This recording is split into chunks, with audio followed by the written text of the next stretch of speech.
The nurse walked in and handed me my daughter. She was wrapped tightly in those hospital blankets. You know, the ones with the red and blue stripes. I drew her near to me, put her close to my chest. I wanted to share my warmth with her. She was so small, yet so beautiful. I immediately looked for her fingers. They were so small compared to mine. Her itty-bitty little pinky, I looked at it, and I immediately took my pinky, my tall and slender one, and wrapped it around hers. And I just held her. And then it hit me that I'm actually a mother. Me, of all people. Is this happening? I'm so clumsy.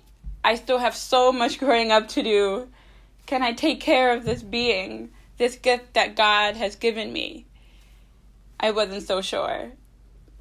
My daughter looked up at me, and I saw how vulnerable she was in that moment, completely dependent on me, of all people. And it got me thinking. It got me thinking about my first vulnerable moment. It brought me to 3rd grade. In 3rd grade, I was super nerdy. You can argue that maybe I still am. I loved rainbow-colored sweaters and one-piece hijabs and high-water pants. That was definitely my flow. I love school. I love school because school brought me poetry. It brought me words. My 3rd grade teacher first shared with me what poetry is and what poems could bring you. You know, loving school and, it was where I was the most comfortable. It was where I felt that I could be my full self. And naturally, because of that, I was definitely a teacher's pet. I loved running errands for my teachers, just, doing whatever they wanted, being in their good graces, just because I loved the environment. It was a regular day, and I was running another one of the errands for my teacher. She asked me to deliver a stack of papers to a nearby teacher, a couple of doors down. I jumped at the opportunity. I enter into the classroom, and I hand over the stack of papers to Mrs. G. The classroom is bustling. Kids are all talking. There is a big group of students in the back of the classroom seated on a rug. No one notices me. I am on my way out. I'm about to leave when suddenly I hear a girl shout across the room, "She is so ugly." And I just stood there in that moment. And I felt her words creep into my skin. And I froze. I don't really remember much of what happened. I just remember me leaving the classroom. I remember my walk back to my own class. The hallway. It was so lonely. So big. I felt so small. So alone. All I heard was ugly. Repeating. The silence was deafening. There was nobody there to counter that. Her words followed me. They followed me everywhere I went. When I looked into the mirror, when I wore my hijab, they were there. They were staring back at me. They were mocking me. They were laughing at me. I believe they were true because I believe that if she had the audacity to yell that across the room and nobody said anything, then she clearly was in the right.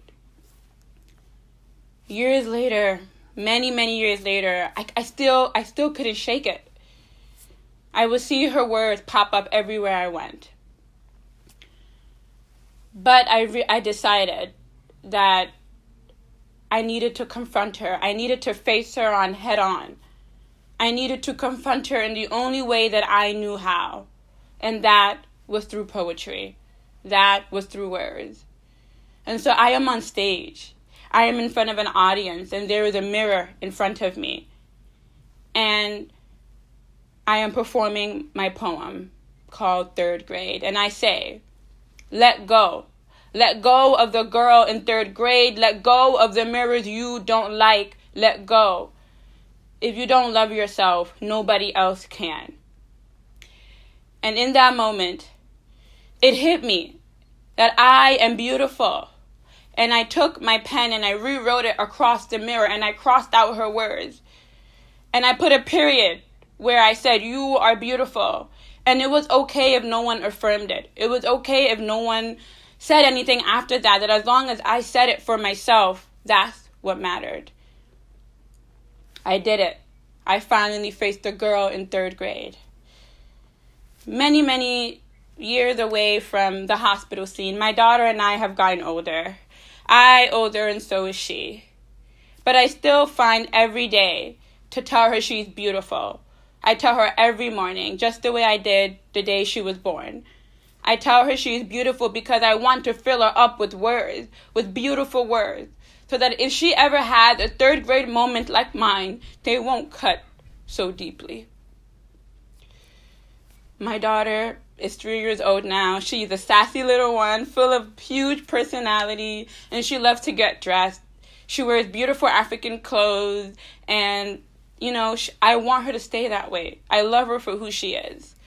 Occasionally she'll get dressed, and she'll come stand in front of me.